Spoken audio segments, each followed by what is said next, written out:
औरतों को physical relationship में इंटरेस्टेड रहने के लिए उनका इमोशनल कनेक्शन बहुत जरूरी है, और जो मेन हैं उनको इमोशनल रिलेशनशिप में कनेक्टेड रहने के लिए फिजिकल रिलेशनशिप बहुत जरूरी है। और कभी कभी औरतें जब डिसअपॉइंट हो जाती हैं, अपसेट हो जाती हैं, या उनको लगता है कि उनकी इमोशनल नीड्स मीट नहीं हो रहे, तो वो फिजिकली कट ऑफ हो जाती है। They can not perform, they don't feel safe with their man in bed, क्योंकि अगर उसने सुबह डांट दिया है या उसने प्रोटेक्ट नहीं किया जब उसको प्रोटेक्शन चाहिए था, तो वो कटी कटी हो जाती है बेचारी।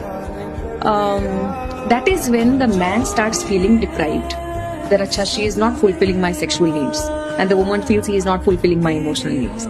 और हमारे कल्चर में भी औरतों के दिमाग में ये है कि a man is using me sexually, Right. which is not true.